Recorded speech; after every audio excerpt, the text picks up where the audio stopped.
Vamos adorar o Senhor. Louvemos ao Senhor,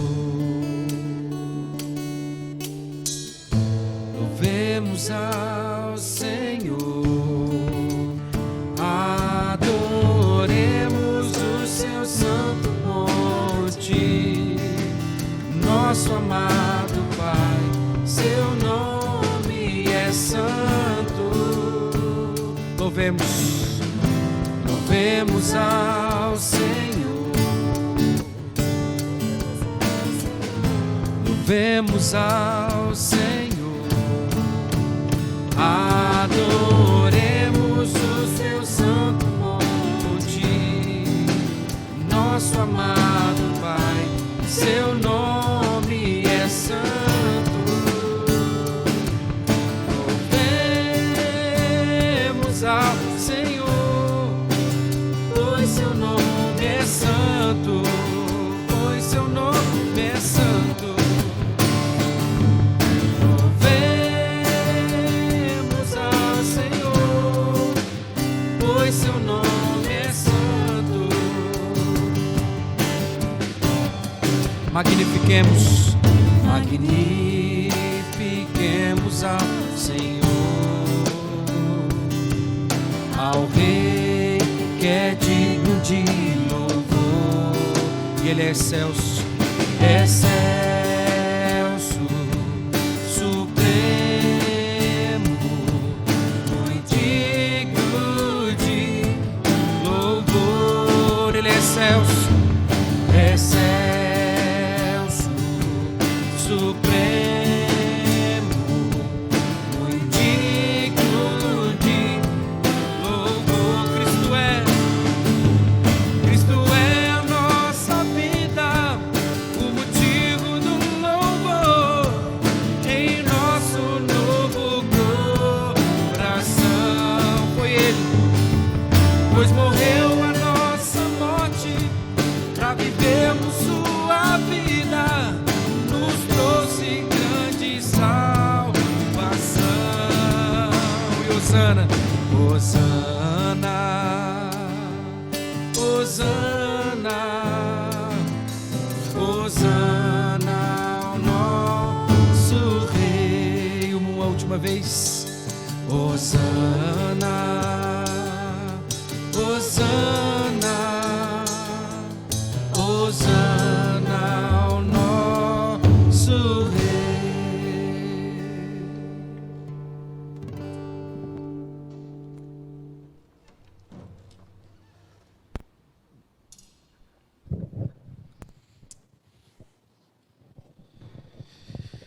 Ele é o nosso Rei, o nosso amado, aquele que nos perdoou, aquele que nos restaurou, que tem ministrado sobre nós graça e misericórdia.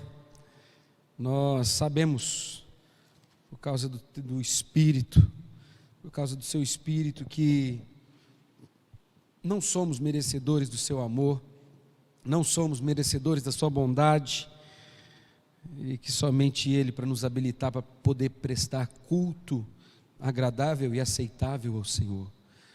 Por isso mesmo eu queria lhe desafiar, tirar alguns instantes de oração. Vamos fazer isso? Tire aí alguns instantes de oração antes de começarmos. Talvez o coração está vindo aí de tanta distração, ou quem sabe foi tanto problema, tanta luta durante a semana, ou mesmo o coração às vezes carregado de coisas que desagradam o Senhor. Apresente o coração diante do Senhor e peça, fale com Ele: Senhor, habilita-me o coração para que eu possa lhe adorar e prestar culto ao Senhor. Faça isso. Ore nesse instante. Clame ao Senhor.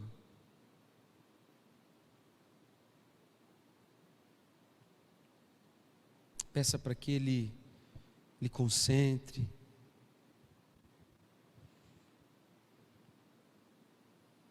para que o inimigo não lhe distraia. Peça ao Senhor. Peça ao Senhor, fale com o Senhor essa noite. Ore também por aqueles que estão com você. Peça: Senhor, fala Fala com aqueles que estão aqui comigo, aqueles que estão ouvindo e vão cultuar ao Senhor junto comigo. Ministra também o coração de cada um deles. Querido Deus, nós clamamos ao Senhor, Pai, pedindo ao Senhor que o Senhor tenha misericórdia mais uma vez de nós. Por nós mesmos, Senhor, nada podemos viver ou fazer de bom. Somente quando o Teu Espírito nos ativa, ou ativa essa mesma, uma boa obra de Cristo em nós, é que podemos viver algo realmente bom. E Pai, então lhe clamamos essa noite, clamamos ao Senhor que nessa noite, nessa transmissão no culto, ó Deus, nós clamamos a Ti, Senhor, tem misericórdia de nós, perdoa as nossas falhas, perdoa, Paizinho, os erros que nós cometemos. Nós Te pedimos, eu lhe peço, Senhor, perdão, querido Deus, onde nós temos falhado. Ó Deus, e habilita-nos por Teu Espírito, por Tua misericórdia e graça, a prestar culto agradável ao Senhor. É no nome de Jesus que nós oramos. Amém. Amém. Abra a palavra do Senhor em Mateus capítulo 4. Mateus capítulo 4, o texto base, a exposição.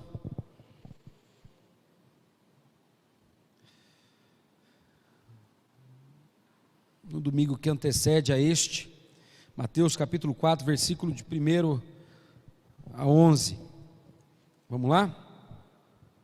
Mateus capítulo 4, versículos de 1 a 11. A tentação de Jesus. A seguir foi Jesus levado pelo Espírito ao deserto para ser tentado pelo diabo. E depois de jejuar 40 dias e 40 noites, teve fome. Então o tentador, aproximando-se, lhe disse: se és filho de Deus, manda que estas pedras se transformem em pães. Jesus, porém, respondeu: está escrito, não só de pão viverá o homem, mas de toda palavra que procede da boca de Deus. Então o diabo o levou à cidade santa, colocou-o sobre o pináculo do templo e lhe disse: se és filho de Deus, atira-te abaixo, porque está escrito, aos seus anjos ordenará a teu respeito que te guardem. E eles te sustentarão nas suas mãos, para não tropeçares em alguma pedra. Respondeu-lhe Jesus: também está escrito, não tentarás o Senhor teu Deus. Levou ainda o diabo a um monte muito alto, mostrou-lhe todos os reinos do mundo e a glória deles, e lhe disse: tudo isso te darei, se prostrado me adorares. Então Jesus lhe ordenou: retira-te, Satanás, porque está escrito, ao Senhor teu Deus adorarás, e só a Ele darás culto. Com isto o deixou o diabo, e eis que vieram os anjos e o serviram. Como nosso Deus é maravilhoso. Dentro dessa belíssima reflexão, dessa lição, dessa maravilhosa oportunidade de aprender com Jesus, de aprender em Cristo como lidar com as tentações, o tema foi exatamente esse: aprendendo com Jesus como lidar com as tentações. E nós vimos aí que, em primeiro lugar, como é que eu posso lidar então com as tentações? Em primeiro lugar, eu nunca devo tentar tomar o lugar de Deus. Se você parou para observar aí, ele levanta esse questionamento, se és filho de Deus, manda que essas pedras se transformem em pães. Jesus, porém, respondeu: está escrito, não só de pão viverá o homem, mas de toda palavra que procede da boca de Deus. Ou seja, queridos, imagina aí ele, tentando, na verdade, de acordo com o Bruce aí, a ideia aqui está mais para no original, no caso de Jesus, para teste, dentro então deste teste, o inimigo propondo aí: olha, você tem a mesma essência, o Senhor tem a mesma essência de Deus, Jesus, se és filho de Deus, não que fosse um ar de dúvida, mas és filho de Deus, então uma vez que és filho de Deus, transforma aí, ou seja, administre a seu favor, assuma o controle, faça aí o que você bem entender, tome em algum sentido o lugar de Deus. E ele é então repreendido e combatido com a palavra do Senhor, que diz: olha, não só de pão viverá o homem, mas de toda palavra que procede da boca de Deus. Olha, Satanás, a ordem não deve ser invertida. Eu sigo e devo obedecer. Eu vim até aqui cumprir a missão em obediência. Não devo quebrar a ordem estabelecida por Deus. Eu devo obedecer. E assim o Senhor Jesus resiste então a essa primeira tentação de alguma maneira assumir o controle, legislar ao seu próprio favor, querendo então tomar o lugar de Deus. Lembra em Filipenses? Mesmo sendo como Deus, não usurpou, mesmo sendo Deus, não usurpou ser igual a Deus. Ele é exemplo de humildade e amor. Com ele aprendamos. No segundo momento, nós vimos também que nunca devemos tentar manipular o Senhor Deus. E então vem essa segunda tentativa aí de Satanás. O diabo então coloca ele no pináculo do templo e fala para ele: olha, então vamos lá, se você é filho de Deus, atira-te aí então, que os anjos vão guardar você. Ele vai ordenar os anjos que te guardem. Eles vão sustentar, né, vão te suster pelas mãos, para que você não tropece em pedra alguma. Já pensou o inimigo olhando para ele? Então tá bom, então já que você entende que que o Senhor Jesus tem que obedecer a Deus, e é Ele quem, você está submetido à vontade do Pai, então vamos fazer o seguinte, vou te propor uma segunda tentação. Então tente de alguma maneira manipular a Deus, com base no amor dele, na palavra mal compreendida, quem sabe, né? Porque os cuidados de Deus, diante do zelo, diante do amor de Deus, que cuida dos seus, tente usar isso para manipular de alguma forma Deus. Tente o Senhor Deus, tente. E nós vimos aí que Jesus o responde de maneira direta, não tentarás, está escrito, Satanás, eu não devo tentar o Senhor meu Deus, eu não devo pegar a palavra dele, olhar para o amor dele, para o cuidado dele, de alguma maneira usar isso, de maneira a tentar manipulá-lo a meu favor, tentar fazer com que ele quebre essa ordem de ele é soberano e ele administra como ele quer. Não, eu vou tentar então manipulá-lo de acordo com a palavra dele. Como isso? Ah, Senhor, o Senhor é amor, então me dá o que eu quero. E Jesus rebate dizendo: não é bem por aí não. A palavra inclusive diz que eu não devo tentar o Senhor Deus, eu não devo tentar, então nunca tente manipular o Senhor Deus. E em terceiro e último lugar, nós aprendemos aí, nas tentações de Jesus, nunca tente pegar então um atalho. Olha aí, nunca trilhe por caminhos alternativos, nunca faça isso, tá bom? Por quê? Porque aqui eu imagino o diabo então pegando ele, levando a um monte alto, dizendo para ele: olha, eu vou te dar todos esses reinos do mundo, quem sabe sugerindo: vamos pular essa parte da dor, vamos pular essa parte aí eu te dou os reinos, eu te dou esses poderes, essa glória que você está vendo aí, você tem que fazer o seguinte: prostre e me adora. Então nós aprendemos com o Senhor que nunca devemos pegar também caminhos alternativos. Siga o único caminho, que é Cristo Jesus, não diga sim à alternativa da corrupção, com a ideia de: não, mas olha aí, eu vou fazer um bem, vou pegar um caminho alternativo aqui, diferente daquilo que o Senhor me ensina, vou cair nessa tentação. Não faça isso. Nós aprendemos com o Senhor Jesus que não devemos fazer isso, mesmo que seja algo tão tentador, mas veja bem, é para o bem, é uma mentira branca, para o bem. Não faça isso, não trilhe caminhos alternativos, caminhe na direção do Senhor. E então nós vimos que a única maneira de vencer essas tentações é de fato estando em Cristo, que Ele é o caminho. Trilhe nesse caminho, trilhe em Cristo Jesus. Eu e você, por nós mesmos, nós não temos condição de lidar com as tentações, e só Cristo Jesus é que pode vencê-la. Então, todas as vezes que você se sentir aí tentado, corra aos pés de Cristo Jesus, o único caminho, e diga: Senhor, administra meu coração, perdoa as minhas falhas, e qual é que decisão devo tomar, para onde devo ir? Submeta-se ao caminho perfeito que é Cristo Jesus. Amém? como nosso Deus é maravilhoso. Nós vamos abrir então o Inário Novo Cântico, hino número 336. Inário Novo Cântico, hino número 336. Transformação. Olha como nosso Deus é bom, né? Nós sem o Senhor estaríamos perdidos, sendo enganados aí por esses rolos, esses novelos, essas novelas aí de Satanás. Mas não, o Senhor teve misericórdia de nós e nos resgatou. Vamos louvar? E no número 336, transformação.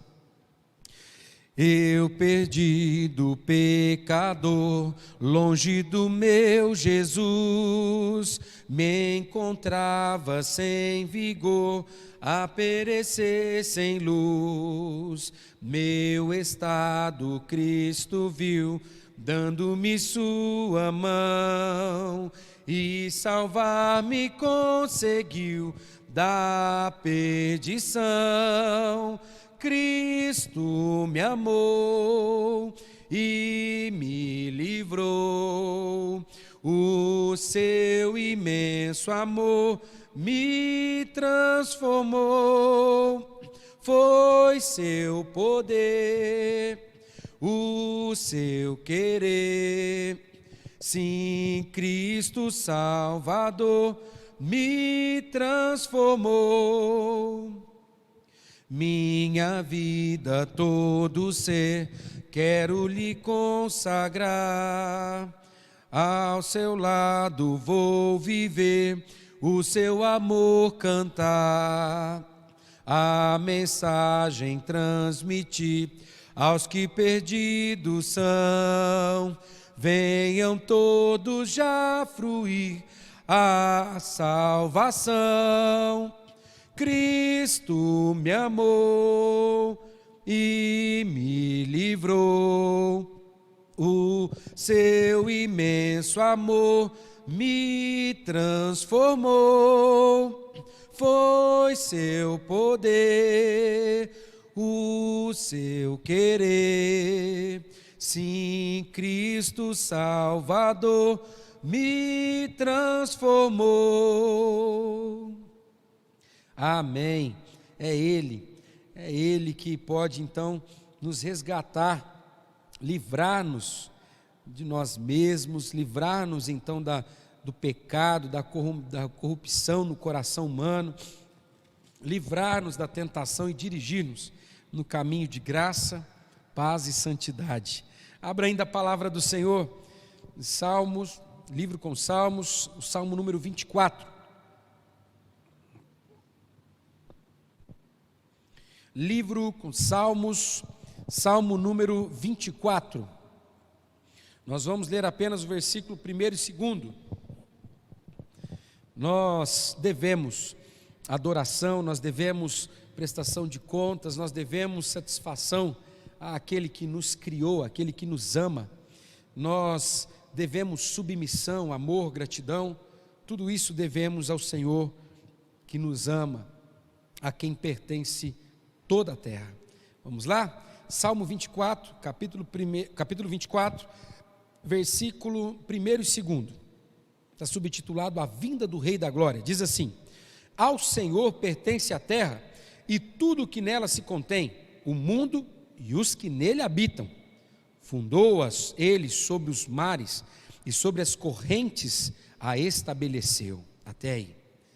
Queridos, esse momento no culto é um momento onde nós lembramos, somos lembrados pela palavra de Deus, que não somos donos de nós mesmos, não somos por nós mesmos autossuficientes, não existimos se não for a graça de Deus e o amor de Deus, o poder de Deus, a bondade de Deus a nos sustentar, a nos preservar a vida.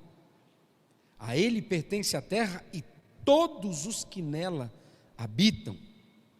O mundo pertence a Ele, tudo que nela se contém, tudo isso pertence ao Senhor. E nós sabemos que uma das maneiras que nós aprendemos de cultuar ao Senhor e sermos então didaticamente também lembrados que tudo pertence a Ele, é dele, através dos dízimos e das ofertas. Nós, com gratidão no coração, então dizemos: Senhor, muito obrigado, reconhecemos que vem de Ti. E é claro, se o Senhor diz: filho, pegue uma porção do que eu estou lhe concedendo e leve à minha casa, para que então eu possa redirecionar tudo isso para fins do Evangelho, para fim da propagação do reino. Que privilégio! E ao mesmo tempo ganhamos a oportunidade de sermos instrumentos de Deus e lembrados de que tudo a Ele pertence. Que privilégio! É espiritual. Não, Deus não precisa de dinheiro, com certeza é uma ação espiritual, é uma ação de gratidão a Deus. E como é bom, se você já desfruta dessa graça, meu amigo, eu imagino como que você sabe, deve entender no coração como é privilegioso viver isso. Vamos orar nesse momento pelos dízimos, pelas ofertas. Você pode depositar, ou você pode ligar aqui na secretaria da igreja, das 13h30 às 17h30, procurar alguma maneira de poder, então, render ao Senhor o dízimo e a oferta, que é em forma de gratidão, em expressão de amor e reconhecimento que ao Senhor pertence. Oremos. Senhor, no nome de Jesus, obrigado pelo privilégio de sermos lembrados pelo Senhor no Teu culto. Senhor, que tudo pertence ao Senhor, não é nosso, não nos pertence, não somos donos. Obrigado, Senhor, por manter e preservar uma didática, Senhor, onde temos a chance de ser instrumentos do Teu amor e ainda sermos lembrados então de que tudo lhe pertence, termos o coração administrado pelo Senhor. Obrigado por nos livrar de nós mesmos e ainda nos conceder a chance de ser bênção do Senhor. Pai, todos aqueles que ainda não entenderam, pedimos ao Senhor que dentro da direção do Senhor e conforme a Tua palavra e o Teu querer, ilumina os corações, Jesus, e que sejam então alvos, Senhor, dessa bênção e dessa graça. No nome de Jesus, sobretudo, pedimos a Tua vontade e assim oramos. Amém. Aleluia. Como nosso Deus é bom, como Ele é maravilhoso. Nós somos alvos da Sua graça e do Seu amor. E nesse momento no culto, é um momento importante e muito valioso e precioso, onde também somos lembrados do quanto somos dependentes de Jesus. Ainda continuando no versículo 3, nós vamos ler aí o versículo 3, que diz o seguinte: quem subirá ao monte do Senhor? Quem há de permanecer no seu santo lugar? Quem é que pode, por si mesmo, ir em direção ao santo monte do Senhor? Quem pode ir até Deus por si só? Ninguém. Se não formos perdoados, redimidos, se não formos restaurados por Jesus, não podemos, não temos acesso ao Pai. Por isso, nesse momento, você ganha do Senhor a preciosa oportunidade de reconhecer diante dEle que eu e você precisamos de perdão, precisamos de graça, precisamos de amor.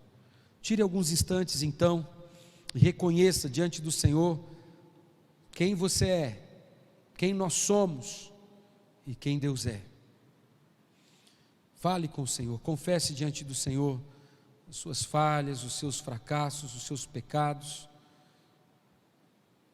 Diga para Ele o quanto você precisa dEle e que sem Ele é impossível. Peça para que Ele traga arrependimento sobre você, sobre a família, em cada coração.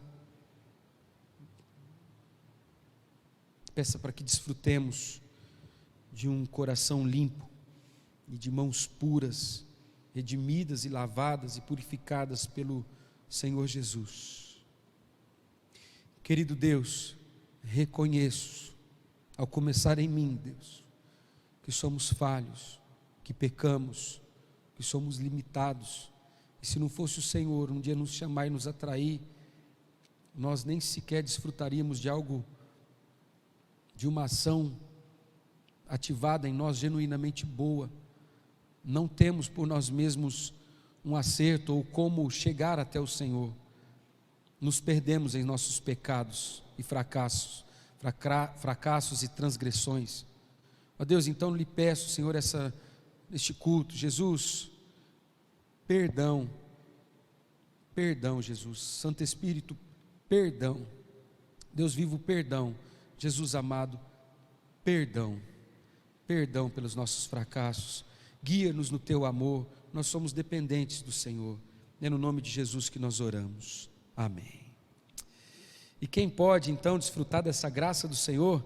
Aquele que teve aí, versículo 4 e 5, que é limpo de mãos e puro de coração, que não entrega sua alma à falsidade, nem jura dolosamente, este obterá do Senhor a bênção e a justiça do Deus da sua salvação. Olha aí, Ele nos guia, em direção a essas mãos limpas e esse coração puro, e aplica sobre nós a sua maravilhosa salvação. Não somos dignos do seu amor. Por isso, versículo 9 e 10, olha o convite: levantai, ó portas, as vossas cabeças, levantai-vos, ó portais eternos, para que entre o Rei da Glória. Quem é esse Rei da Glória? O Senhor dos Exércitos. Ele é o Rei da Glória, dessa riqueza que nos atinge em graça e misericórdia. Ele é digno de toda adoração e de todo louvor. Vamos fazer isso através dos cânticos? Vamos lá?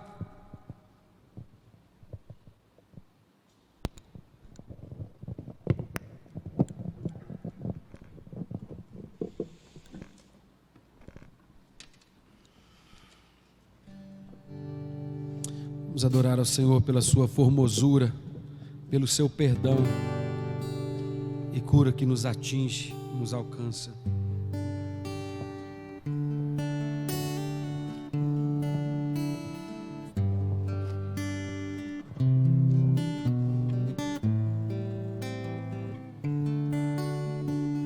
Você pode dizer conosco: quão formoso é, Senhor?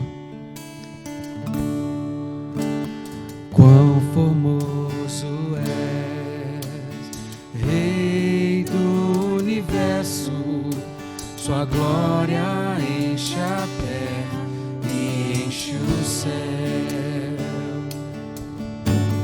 Quão formoso és, Rei do universo, sua glória enche a terra e enche o céu.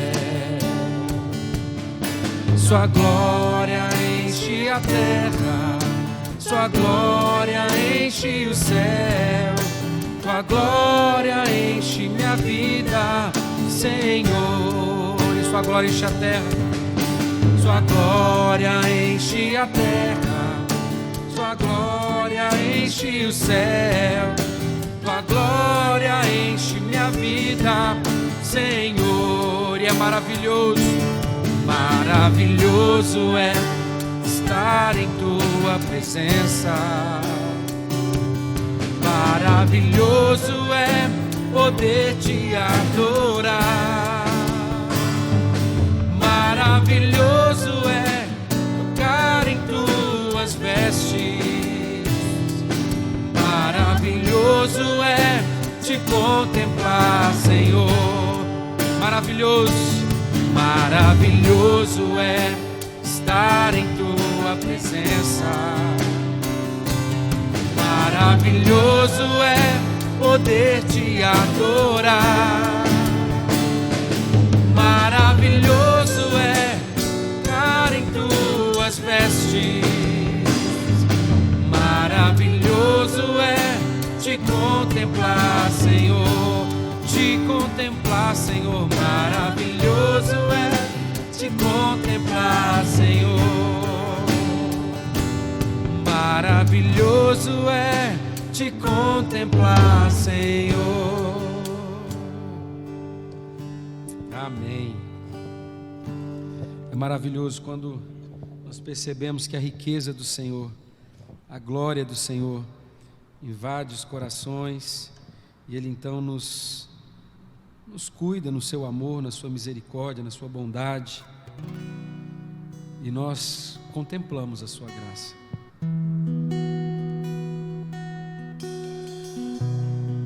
Nós vamos dizer: Senhor, obrigado por nos fazer enxergar e perceber o brilho do Senhor que nós nunca merecemos.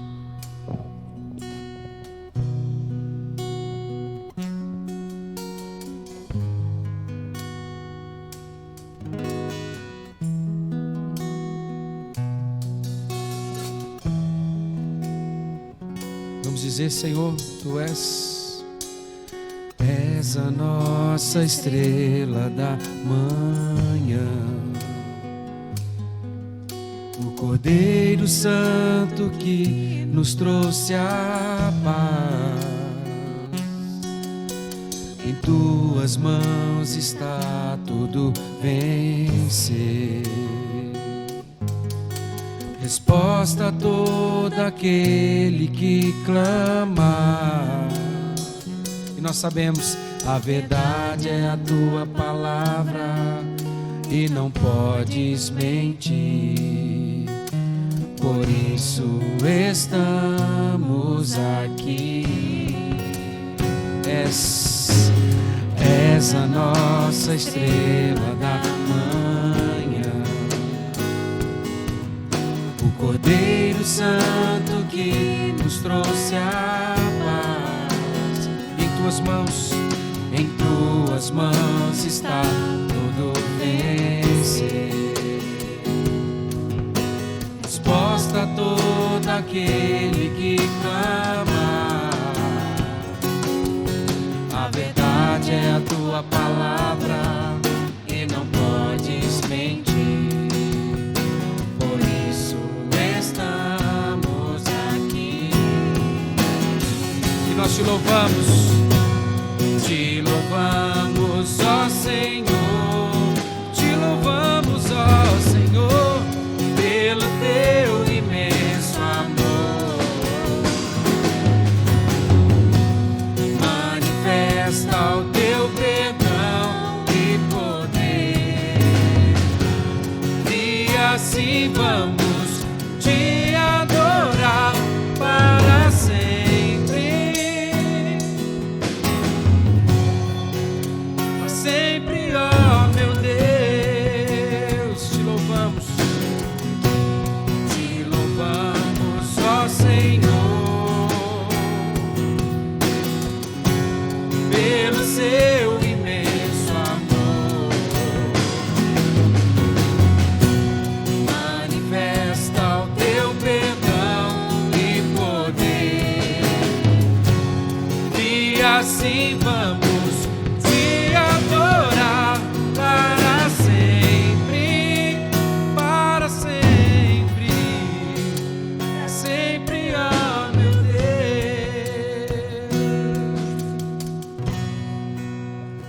Amém.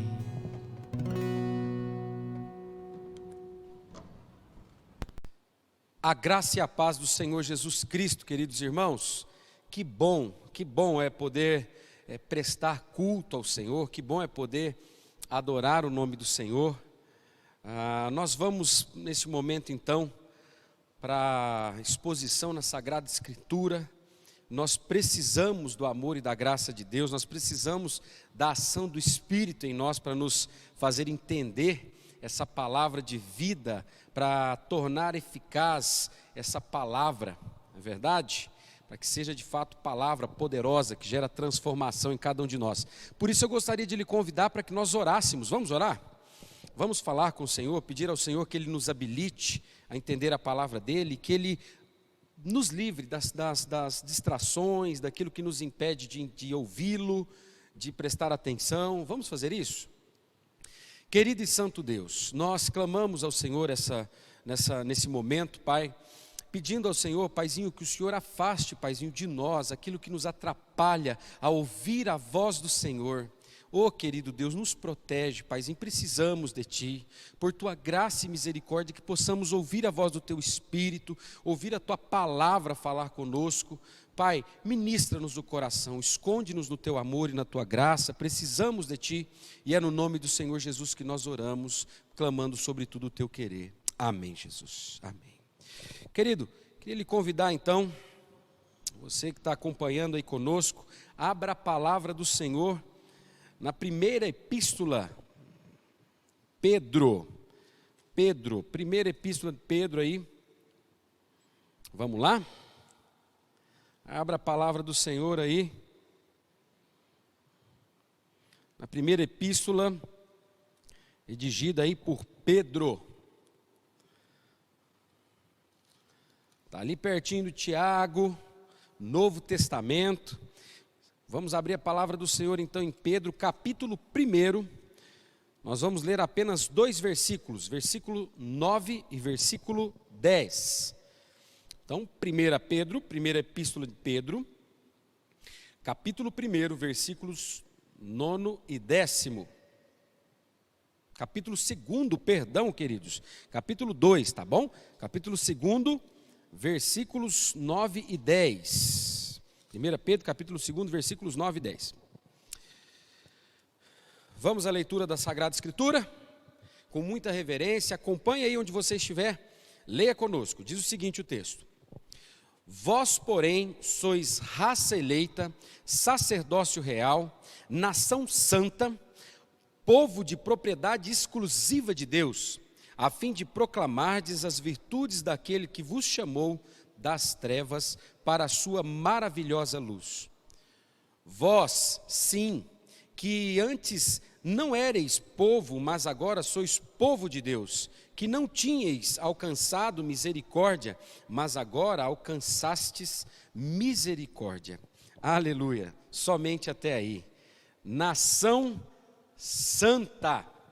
Nós somos, quem é na verdade, né? Antes de partirmos aqui, quem sabe, em direção a uma identificação, você sabe dizer quem é a nação santa do Senhor?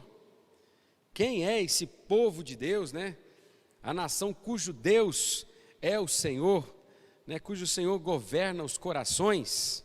Quem é essa nação santa? Você acredita fazer parte dessa nação santa? Quem é essa nação santa? Hoje nós vamos pensar um pouquinho sobre exatamente esse título, Nação Santa. Essa carta aqui escrita por Pedro tem o propósito de encorajar os cristãos perseguidos e confusos a permanecerem unidos e fiéis. Algumas verdades fundamentais que você pode encontrar então aqui nessa carta. Os cristãos têm um maravilhoso privilégio de ver a grande salvação de Deus em Cristo. O privilégio da salvação traz consigo diversas responsabilidades importantes. Os cristãos devem ser santos, amar profundamente uns aos outros e consagrarem-se à glória de Deus. Olha que lindo isso, hein? Os relacionamentos dentro e fora da igreja devem ser mantidos de acordo com os padrões de Cristo e não de acordo com os padrões do mundo. Os cristãos, em uma última verdade fundamental aqui, os cristãos devem encarar o sofrimento como seguidores de Cristo da perspectiva correta. Olha aí quanta verdade fundamental, extremamente importante, mas gostaria de frisar com você aqui a seguinte verdade: os cristãos devem ser santos, amar profundamente uns aos outros e consagrarem-se à glória de Deus. Olha que verdade linda e como tem sim tudo a ver com o que nós acabamos de ler aqui na primeira epístola aqui, redigida por Pedro, capítulo 2, versículos 9 e 10. Fala aí dessa verdade tão importante de amarmos o Senhor e vivemos então consagração ao Senhor. É de extrema importância vivermos isso. Bom, no primeiro capítulo aí, você vai perceber que acontece uma saudação, né, essas ações de graças aí, porque nós fomos regenerados por uma vida de esperança em Jesus, e que se revelará, né, claro, no último dia.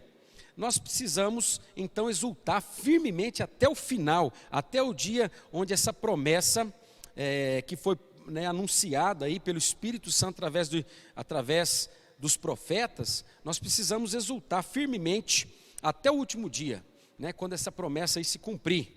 Então nós temos sim que viver em santidade na peregrinação, ou seja, no dia a dia, na vida, né, nós temos que ser santo, porque de fato nosso Senhor é santo.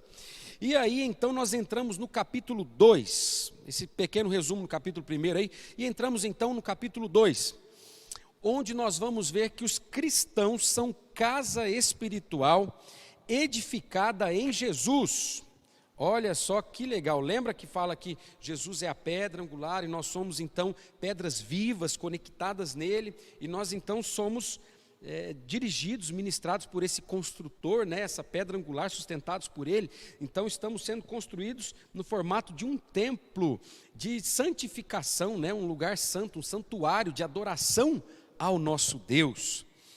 É o que antecede um pouquinho aí o texto que nós acabamos de ler. E aí você vai ver uma série de dicas aí, né? Nós temos que desejar, então, versículo 1 e 2 aí desse capítulo 2, despojar de nós mesmos, daquilo que é mal, desejar ardentemente o crescimento para a salvação, e sabemos então que nós somos, sendo esse edificado como casa espiritual para santuário de Deus, nós devemos viver com o desejo de oferecer sacrifícios agradáveis a Deus nesse santuário, né? Ou seja, nessa conexão na pedra angular que é Cristo Jesus, nesse corpo de Cristo Jesus, nós devemos desejar viver para Deus, de maneira agradável ao Senhor, por intermédio de quem?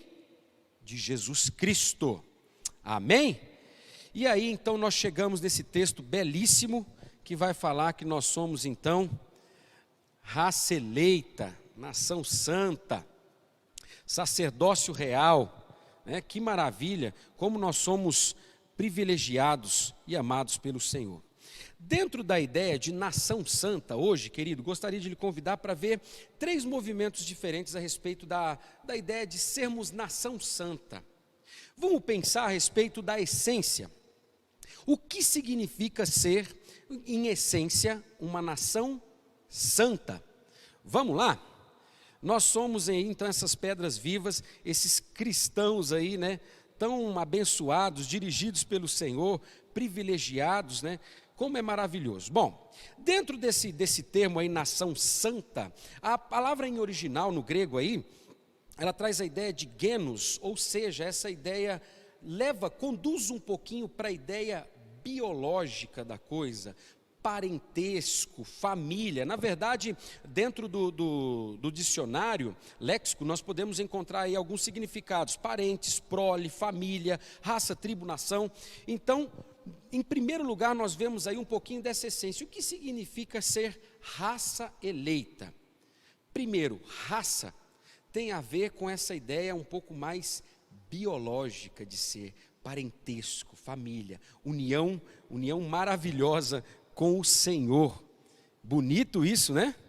Nós somos aí então, quem sabe, se nós assim pudermos dizer, modificados. Nós fomos feitos então família, prole, descendência de Deus, a sua herança, né? Nós somos feitos aí descendentes do Senhor. Alguns textos que nos ajudam a ver como é que esse relacionamento com Deus transforma um povo em sua nação eleita. Olha só, em João 3,3 está escrito o seguinte: a isto respondeu Jesus: em verdade te digo, que se alguém não nascer de novo, não pode ver o reino de Deus. Olha que interessante, olha como vai mexendo realmente dentro dessa parte biológica, nos fazendo ser. Com quem que Jesus estava dialogando aqui? Com Nicodemos, né? Então ele transforma nós, aquela velha natureza, aquele velho existir, aquele velho eu biológico, passa por uma alteração, à medida que nós então somos conectados no Senhor Jesus Cristo. Tanto é que nessa conexão, o velho homem tem que morrer, e você e eu nascemos novamente em Cristo. Então uma das essências do ser nação santa é de fato ser uma nação que foi eleita, transformada em Cristo Jesus. Outro texto maravilhoso está em Romanos. Olha um pouquinho desse fenômeno que acontece, né, no ser humano, no ser raça, no ser pessoa. Olha aí, fomos pois sepultados com ele, Romanos 6, de 4 a 6, fomos pois sepultados com ele na morte pelo batismo, para que, como Cristo foi ressuscitado dentre os mortos, pela glória do Pai, assim também andemos nós em novidade de vida, porque se fomos unidos com Ele, e na semelhança de sua morte, certamente o seremos também na semelhança da sua ressurreição, sabendo isto, que foi crucificado Ele com o nosso velho homem, para que o corpo do pecado seja destituído, e não sirvamos o pecado como escravos. Olha aí essa alteração que acontece em nós, e é curioso perceber que em cada designação você vai perceber que um termo parecido se repete. Primeiro ele usa raça eleita, depois ele fala de um povo, né? Povo de propriedade exclusiva, depois ele fala nação. Será que cada termo desse tem um significado? Nós vamos descobrir um pouquinho para frente aí que pode sim ter uma nuance, um detalhe, né? Muito específico.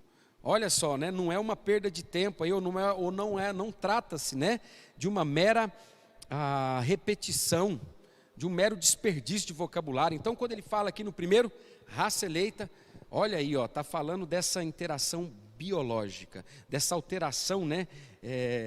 Quando eu olho para esse texto, consigo perceber exatamente isso, essa identificação, essa mudança que acontece em nós como povo, como ser humano. O ser muda, o ser é transformado. E aí, em uma última referência mostrando aí essa transformação, né, que o velho homem então é despojado, como vimos em Romanos aqui, e nós então somos nascidos novamente em Cristo Jesus. Esse velho homem então é destituído.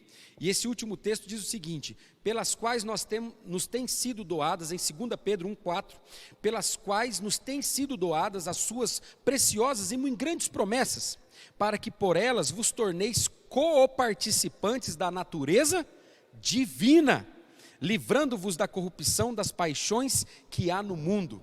Olha só, como de fato a ideia de ser nação santa tem como essência ali uma mudança na natureza, no ser. Nós somos transformados, nós somos coparticipantes, conduzidos em Cristo Jesus a ser coparticipantes de uma natureza agora divina, diferente de quando nós estávamos aí, né, distanciados de Deus.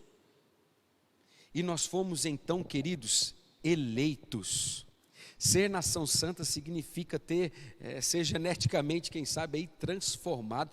Imagina a mudança que não acontece dentro desse ser humano, conectado agora no Senhor. E essa conexão ocorre da seguinte maneira: aqui fala que é raça eleita, é por meio de uma eleição. Que interessante isso, né? O termo aí, não me falhando a memória aqui para eleição, eclectus, selecionado, escolhido, povo aí que foi então eleito. Nós tivemos a graça de poder ser eleitos pelo Senhor. Olha aí o que diz aí, então nós somos uma nação eleita. O que significa? Traz aí a palavra aí, a ideia de escolhido por Deus para obter a salvação em Cristo Jesus. São chamados de escolhidos ou eleitos de Deus. Essa é a tradução que a gente consegue perceber aí no dicionário léxico também, de teologia. Olha que interessante, então nós de fato fomos escolhidos. Essa transformação no ser, no bios, né, fazendo de nós então prole, fazendo de nós aí família, parentes de Cristo Jesus, por sua graça e por sua adoção. Isso acontece através de uma eleição. E quais são os textos que defendem, né, e mostram para a gente com clareza essa eleição do Senhor? Vamos aí para alguns textos.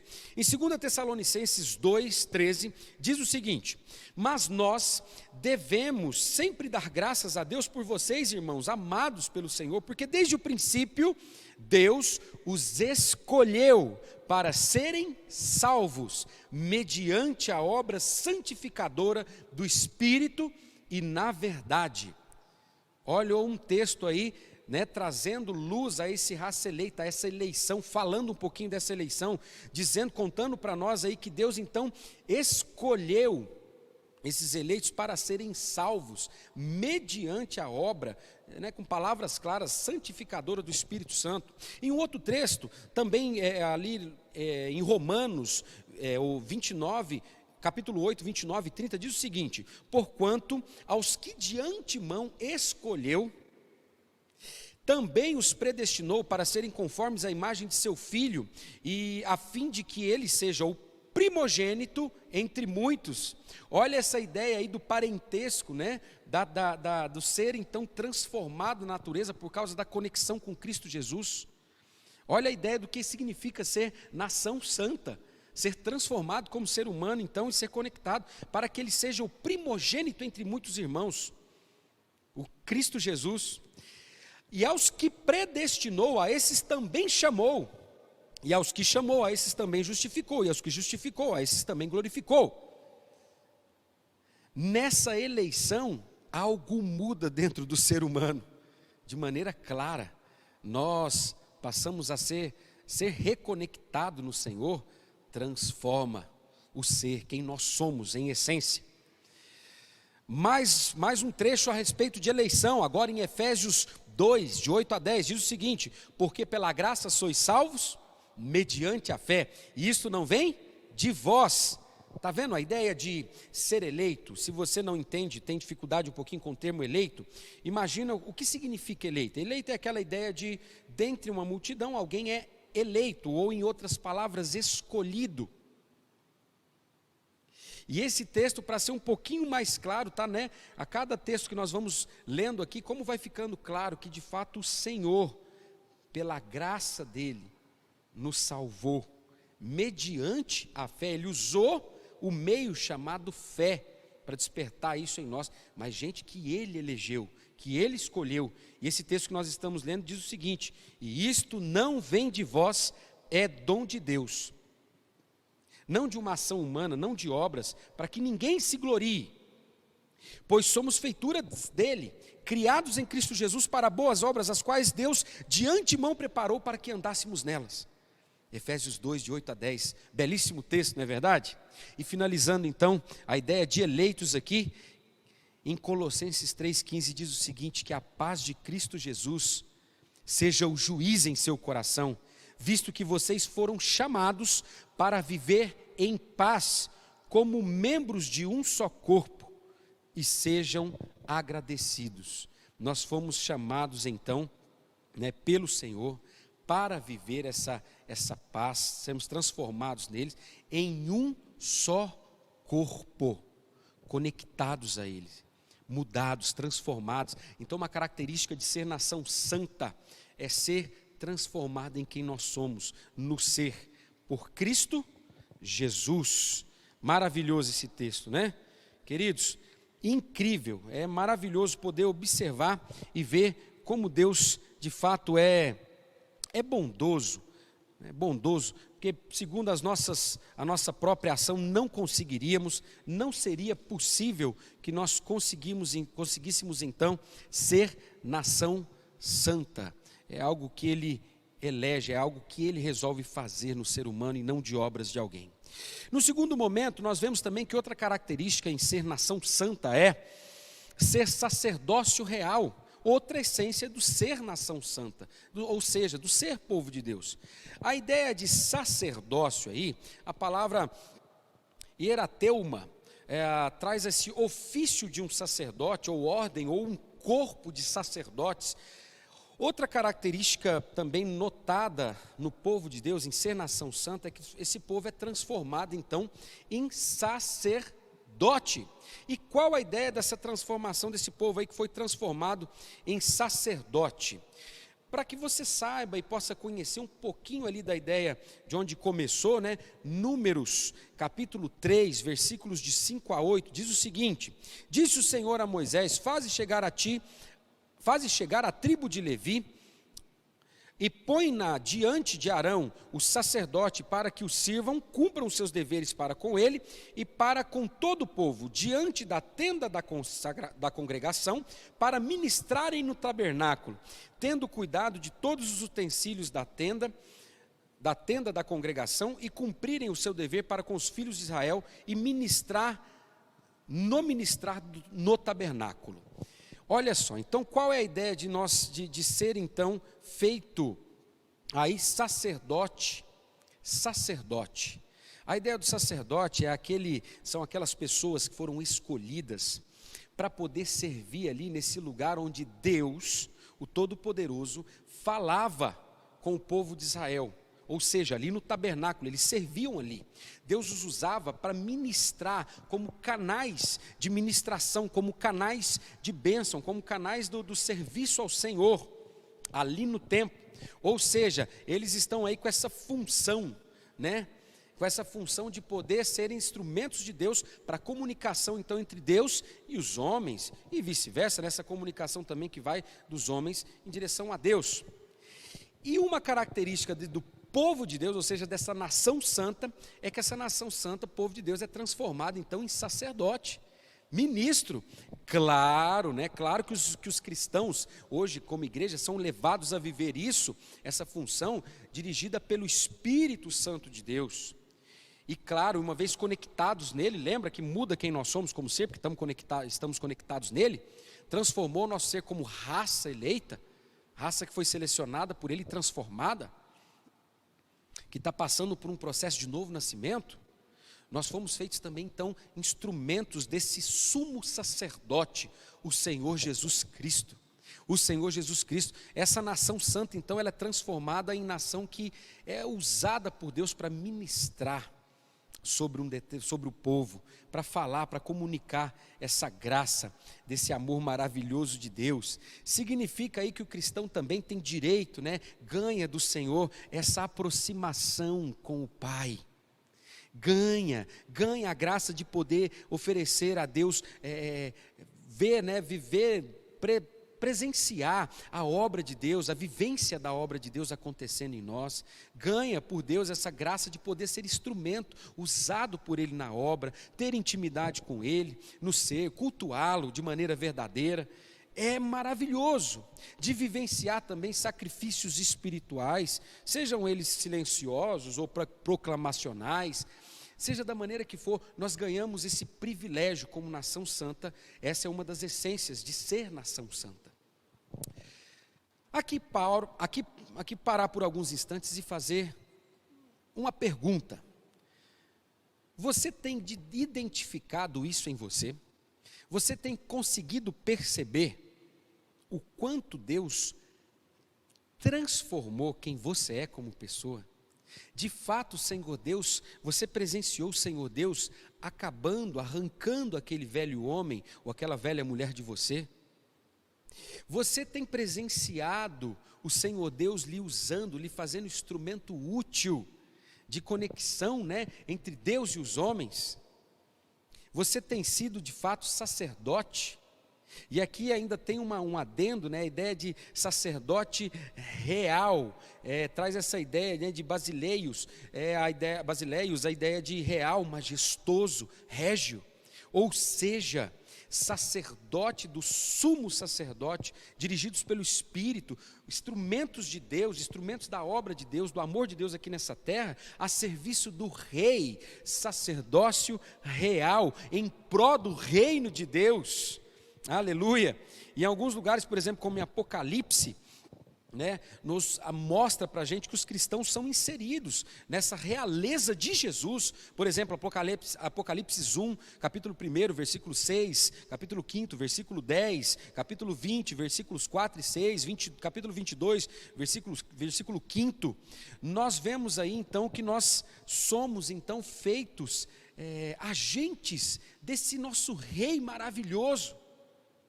E eu queria lhe perguntar exatamente isso: você tem percebido o Senhor fazer tudo isso em você? Ou em outras palavras, você é nação santa? Ou como é a vida que você entende está sendo vivida com Deus por você? Como você a tem visto? Você de fato é nação santa? Olha que nós caminhamos aí apenas em 2 itens, hein? Você é nação santa. Você se vê já como nação santa, é de fato alguém que tem sido transformado na essência, no ser, por Deus, tem sido ministro do Senhor aqui nessa terra, ou não? Como tem sido aí? Então, nós passamos para esse terceiro termo, que na verdade serviu de título a mensagem essa noite: nação santa. E olha que interessante, lembra que tinha falado que às vezes parecia que estava repetindo, porque fala raça eleita, nação santa, propriedade, povo exclusivo, um exemplo. Querido, parece que é uma mera repetição, não é verdade? Mas, meu amado, olha que interessante, os termos dentro do original, eles mudam. Raça, lembra que tinha aquela ideia de prole, de conectada à essência, que tinha um sentido de bios? Quando nós chegamos aqui em nação, vem a palavra então etnos, que traz essa ideia, né, conectada aí, quem sabe associada à etnia, né, um povo aí caracterizado, quem sabe por uma língua, parece que tem uma conexão muito forte com a ideia de convívio social, de cultura, um povo, uma sociedade, melhor dizendo. Dentro das possíveis tradições aí, uma multidão de indivíduos da mesma natureza ou gênero, tá? Tribo, nação, grupo de pessoas. Geralmente no Antigo Testamento, nações estrangeiras que não adoravam o Deus verdadeiro, pagãos, gentios. E Paulo usa geralmente esse termo para descrever os gentios. Então uma sociedade, né, um povo aí, que agora não era, mas agora passou a ser, então é outra ideia, né? outra essência do ser povo de Deus. Então esse povo passa a conviver como nação santa. E a palavra aí, santo, né, no hebraico, traz essa ideia, esse kadosh aí, traz a ideia de sagrado, santo, separado, tá? Algo muito santo, hagios, nesse termo original aí no grego, hagios, a ideia de santo, algo muito santo. Ou seja, algo distinto, algo separado, uma comunidade, em algum sentido, que caminha na direção desse mesmo alvo, de acordo aqui com Miller, né, citando aí Selwyn. Também nós temos aí essa ideia de uma organização sistemática, separada, distinta, purificada. É a ideia de uma comunidade na comunidade. Você consegue entender isso? Ou seja, uma das características de essência, uma das essências do povo de Deus é a ideia de que nós vivemos sim, um exemplo, dentro da cidade, da comunidade, mas nós somos diferentes. Nós somos, em algum sentido, separados. É uma característica de nação santa. Nós somos uma sociedade distinta, uma nação que vive para a glória de Deus. Geralmente esse termo aí, nação santa, é um termo expressivo das relações de aliança que existiam entre Deus e o povo de Israel. Um exemplo, o Êxodo 19:6. Israel acabou fracassando nesse tipo de convívio que era almejado, né? que Deus idealizou para eles, né? Falou, olha, vocês precisam viver como povo separado. Em outras palavras, como os meus representantes, os meus embaixadores, palavra também usada por Paulo, né?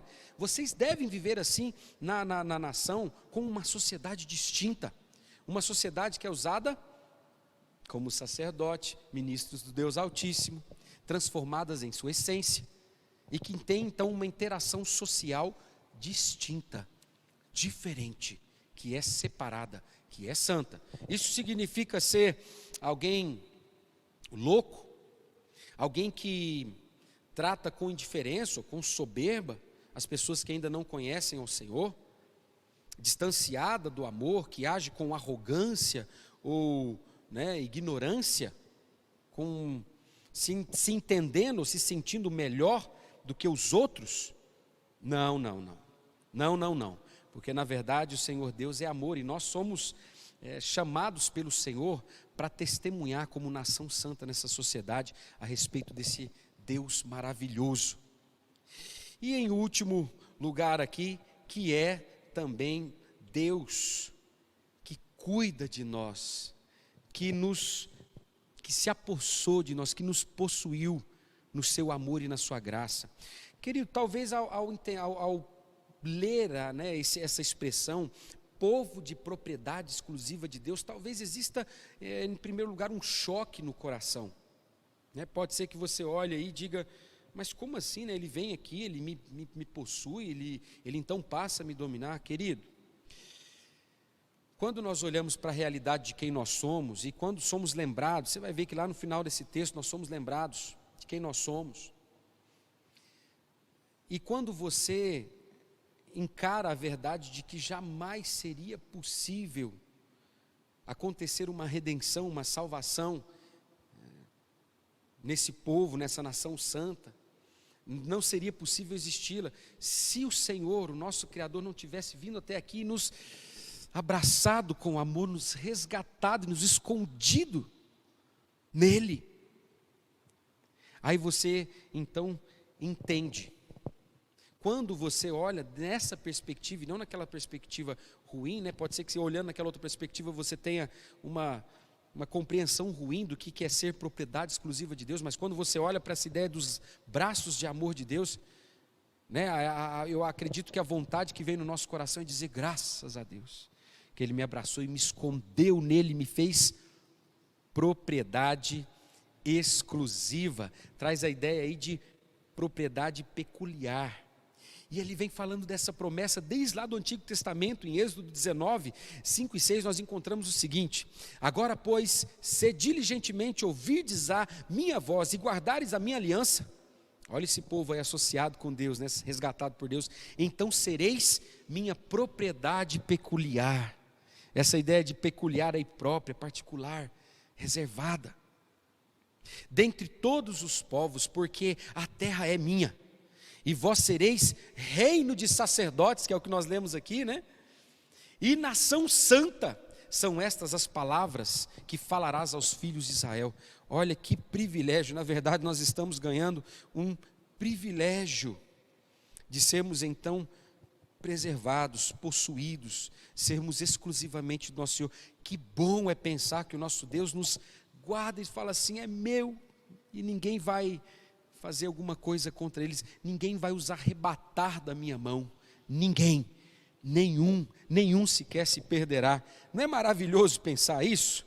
Não é maravilhoso pensar que nós fomos resgatados pelo Senhor? E o que significa ser resgatado por Ele? Olha aí, né? Ele nos resgatou, nós passamos a ser propriedade, comprados por Ele, resgatados. Ele paga a dívida. Existia uma dívida sobre nós, você sabia disso? Olha como é maravilhoso ser cuidado por Ele.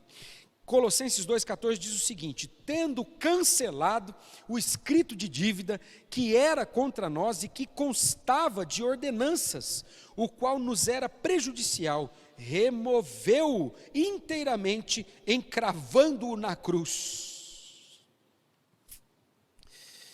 E para nos fazer propriedade exclusiva dele, o preço foi caro, querido. O preço foi caro porque existia uma dívida, né? A palavra não muda e ela clama, né, por justiça.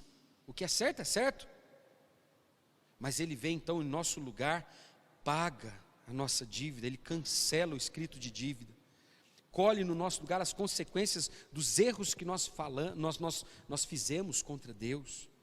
E é assim que ele cancela, ele sofre no nosso lugar, ele paga as consequências, para pagar, para resgatar. Automaticamente, querido, ele nos compra no seu amor e na sua graça, e nos esconde no íntimo do seu ser, nos transformando em propriedade exclusiva, conectados com ele, raça eleita, usados por ele, sacerdócio real, nação santa, povo que agora é diferente, que vive de maneira socialmente diferente, que vive os ideais do reino de Deus. Você tem se visto vivendo assim? Em todos os lugares que você está, você é nação santa? Você foi comprado por esse amor que transforma, renova e restaura? Espero que sim, queridos. E o último texto, ainda falando, encerrando essa parte, diz o seguinte: acaso não sabeis que o vosso corpo é santuário do Espírito Santo, que está em vós, o qual tendes da parte de Deus, e que não sois de vós mesmos? Ele nos comprou, porque fostes comprados por preço. Agora, pois, glorificai a Deus no vosso corpo. Romanos 6, de 19 a 20. Queridos, é de exultar. Quem entende essa verdade aqui, creio que como Paulo, ao redigir isso aqui, ser usado por Deus para registrar isso aqui, compreendia, ele fala, olha, então glorifica, viu? Fica feliz porque ele te comprou. Porque você e eu nunca conseguiríamos pagar a nossa dívida para acessar o Pai, sofrendo eternamente as consequências do nosso pecado. Graças sejam ao Deus Todo-Poderoso que nos compra, que nos resgata. Viu aí algumas características, algumas essências relacionadas ao ser nação santa? Você consegue percebê-las em você? Você consegue vê-las vivas em você? Ou não, seu relacionamento com a igreja é só para desencargo de consciência? É só mais uma entre as várias rotinas que você tem? Ou transformou tudo que você é? Te fez instrumento do amor dele? Te fez viver diferente na sociedade? E te mantém seguro, entendendo, descansado, tranquilo? Porque você pertence a ele e nada pode te tirar da mão dele. Agora, em segundo lugar, tem um propósito. Tem um propósito nós sermos assim. Ele fez isso tudo, ele nos deu um propósito, uma meta, né? Quem sabe aí até o dia dessa consumação maravilhosa, e depois continuaremos a glorificá-lo, adorá-lo como Deus, amá-lo, viver esse amor maravilhoso e gratos eternamente, porque ele nos salvou da condenação eterna, do sofrimento eterno. Para pensar nisso. Mas enfim, ele nos chamou, o texto diz o seguinte, para proclamarmos, não é verdade? Anunciarmos aí, olha que privilégio, a fim de proclamardes as virtudes daquele que vos chamou das trevas para a sua maravilhosa luz. Ele nos deu um propósito. E qual o propósito? Ele quer que nós tenhamos, em resposta a toda essa essência, esse ser está conectado a uma atitude. Se você de fato é, como é que geralmente você identifica que uma pessoa é verdadeira? O que ela fala? A verdade. Como é que você identifica alguém que torce pelo time A, B? Porque você o vê, né, provavelmente torcendo. Se você não ver atitude nenhuma, ação nenhuma, como identificar e perceber quem é aquela pessoa? Como é que vai? Olha a associação direta entre ser e viver e agir, a fim de proclamar, ou seja, anunciar, declarar amplamente, divulgar, publicar, fazer conhecido pelo louvor, a proclamação, a celebração, as virtudes, ou seja, essa conduta virtuosa, essa bondade, ou em uma excelente tradução, imagino, os feitos maravilhosos de Deus. Nós fomos chamados, queridos, para compartilhar isso. Não é maravilhoso tudo que nós vimos aqui, que Deus faz no ser? Conecta a Ele, por misericórdia e graça, por perdão, paga um alto preço, nos transformando em propriedade exclusiva dEle, nos guardando nele, sem merecermos, nos transforma em instrumentos do seu amor, nos faz viver uma vida diferente no reino dEle. E a ideia é, queridos, que nós possamos então compartilhar os maravilhosos feitos, as virtudes, as maravilhosas ações, as maravilhosas qualidades desse Deus que nos ama. Você não quer que as pessoas conheçam? Você não quer que as pessoas saibam quem é esse Deus e tudo que Ele fez de bom por você? Olha uma característica aí marcante na nação santa. É um povo que é instrumento de Deus para proclamar. Seja às vezes dentro de um sacrifício silencioso, ou de um ato proclamacional, onde você vai falar, ou onde você só vai viver de maneira silenciosa. Ideal é que você fale, não é verdade? Porque a palavra, você conte para as pessoas do amor de Deus, e talvez então que elas sejam atraídas pelo que elas percebem nas atitudes em você. Perguntinha básica. Olhe para dentro do coração. Você tem se visto alguém que vive assim? Onde as pessoas olham para você e falam assim: eu estou vendo a vida, eu estou vendo o que você vive. Falar para mim que existe algo diferente em você. Conta para mim o que é, e então você sabe o que é que está acontecendo comigo? Isso tudo é ação de Deus em mim. Olha como Deus já me mudou, me melhorou, me transformou. Ele é bom, né? E tem mais, eu não merecia. Sabia que a história é assim, assim, assim, assim. E evangelho é uma característica do povo que foi feito nação santa. Mais uma vez a pergunta: você é nação santa? Você consegue identificar esse ser e essas ações em você? E caminhando então para a finalização desse texto, ele fala o seguinte: olha, nós vamos aí compartilhar sim as virtudes daquele que chamou cada um de nós das trevas para a maravilhosa luz. Aquele povo que então estava em trevas. Vamos passar então por uma identificação. Sabe quando você fala assim, não, mas quem que é esse povo aí? Mostra para mim alguma coisa que identifique, me ajuda a identificar quem que é esse povo aqui. Então nós vimos essência, nós vimos propósito, proclamar essas virtudes desse que nos chama para a maravilhosa luz. E agora nós vamos ver uma identificação. Quem é esse povo? Sabe quem é esse povo? Era um povo que foi trazido, esse povo é um povo que foi trazido das trevas para a maravilhosa luz. Um povo que não era povo, e então passou a ser povo de Deus. Um povo que não tinha alcançado misericórdia, mas que pela graça de Deus então passou a alcançar misericórdia. Em outras palavras, sim, esse povo sou eu, esse povo é você, que foi transformado e perdoado por Cristo Jesus. Não é um povo que por mérito próprio, que alcançou a graça, não, é um povo que realmente estava perdido. Não sei se você se identifica, mas você era alguém então que estava aí perdido nos seus delitos e pecados? Eu estava. Um povo que não era povo de Deus. Não era povo de Deus, sim, eu também não era povo de Deus.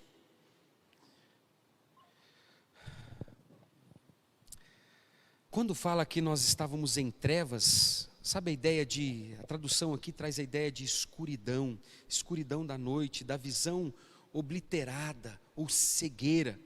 No sentido metafórico, a ideia de nós estávamos em trevas traz a ideia de ignorância a respeito das coisas divinas e dos deveres humanos e da impiedade, imoralidade que acompanhava junto às misérias consequentes do inferno, no inferno.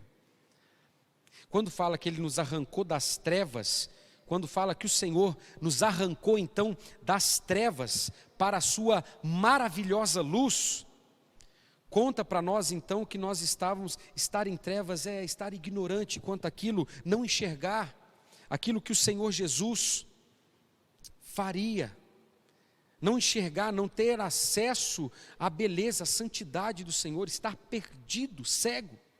E nós de fato estávamos, queridos, nós estávamos cegos quanto à maravilha de pertencer ao Senhor, e então nós fomos por eles trazidos à luz, ou seja, Ele manifestou o conhecimento de quem Ele é a cada um de nós, Ele trouxe visão espiritual, vida.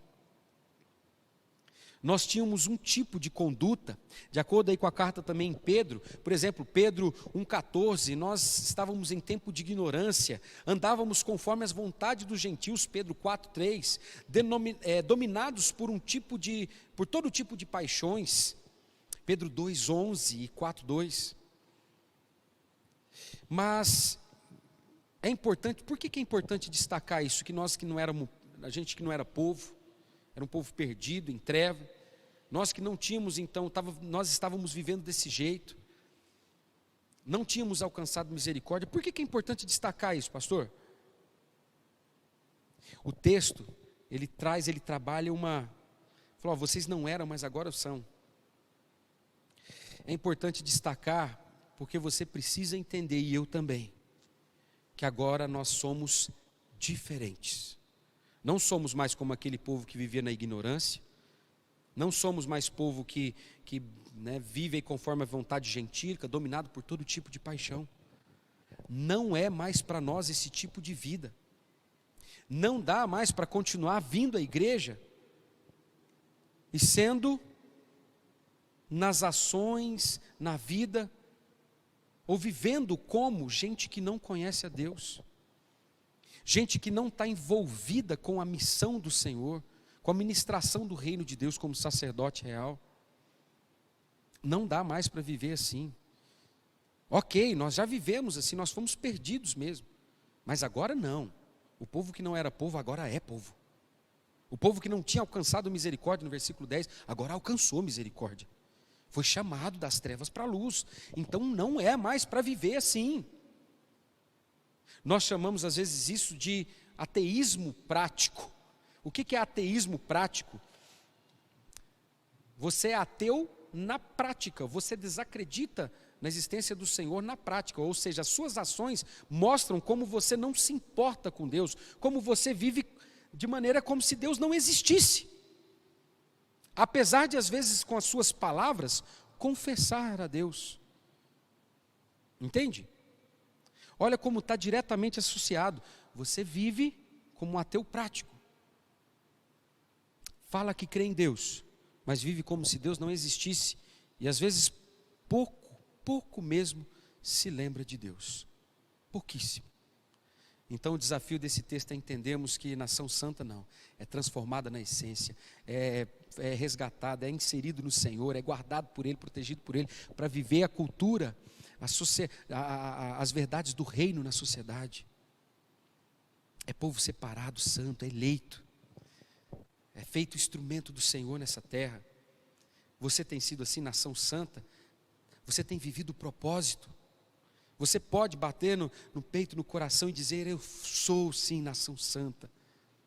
Mas caso você não esteja sendo, encerrando essa mensagem, saiba que não foi eu e nenhum dos meus irmãos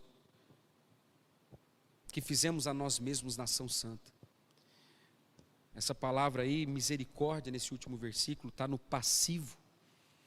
Uma ação acabada de uma vez por todas, auristo passivo. Nós recebemos essa graça, essa misericórdia de Deus. Somente Jesus, a nossa vida, aquele que nos conecta nele, que faz a gente ter vida. O consumador e executor, aquele que faz a gente agir por ele, para ele, viver a cultura do reino na sociedade. E somente ele, o Redentor, aquele que veio e salvou-nos, onde nós somos passivos nisso tudo, é que pode transformar e fazer isso com o coração. Então, se você não consegue se perceber como nação santa, queria lhe desafiar a clamar ao Senhor Jesus essa noite e dizer, Jesus, eu percebi que eu não tenho vivido como povo do Senhor, e talvez eu não seja nem povo do Senhor ainda, mas eu lhe peço essa noite, perdoa os meus pecados, transforma o meu coração e me faz ser nação santa, povo de propriedade exclusiva do Senhor. Só o Senhor pode, não foi nenhum desses que foram transformados em nação santa que fizeram por si só, não, foram alvos do teu amor e da tua graça. E caso você já seja nação santa, mas está com algumas dificuldades, então peça ao Senhor essa noite, Jesus, eu creio que já fui transformado, mas preciso mudar em algumas áreas. A mudança não vem de nós sem Cristo. Ela só pode vir através de Cristo. Então ore e diga, Senhor, me muda, me transforma. Eu preciso viver como teu povo. Eu tenho que parar de viver como se eu fosse ainda gentil, segundo, guiado por todo tipo de paixão por aí. Ou como um ateu prático. Preciso viver para a glória do Senhor. Em nome de Jesus. Amém. Vamos orar? Clame ao Senhor, tire alguns instantes de oração, apresente ao Senhor esses desafios. Peça, Senhor, fale comigo. Ministra-me o coração, ó Deus, que eu te peça perdão onde eu estou errado, preciso ser transformado, e entenda que o Senhor pode me transformar, e que eu não seja ingrato ou abuse disso, mas que eu tenha, Senhor, reverência, respeito e amor, e gratidão por tudo que o Senhor fez por mim. E se é o outro caso, não, Senhor, eu não conheço, eu percebi que eu não sou povo do Senhor, ó Pai, pela tua graça e misericórdia, transforma, atrai esses corações ao Senhor, e dá-lhe, Senhor, a graça e a misericórdia, Senhor, de serem então acordados, iluminados pelo teu amor e transformados nesse povo que é feliz, pois como a tua palavra nos diz, feliz é a nação cujo Deus é o Senhor. Essa nação é o teu povo, o sacerdócio real, a raça eleita, propriedade exclusiva do Senhor. No nome santo de Jesus. Amém. Aleluia. A graça e a paz do Senhor Jesus, queridos. Curve a fronte, feche os olhos, nós vamos ter a bênção. Que o amor de Deus, o nosso Pai, que a graça salvadora de Cristo Jesus e que as eternas consolações do Espírito Santo de Deus repouse sobre toda a nação santa, sobre todo o povo de Deus, desde agora e para todo sempre. Amém. A graça e a paz do Senhor Jesus, e continue servindo o Senhor, glorificando a Ele como nação santa. A paz.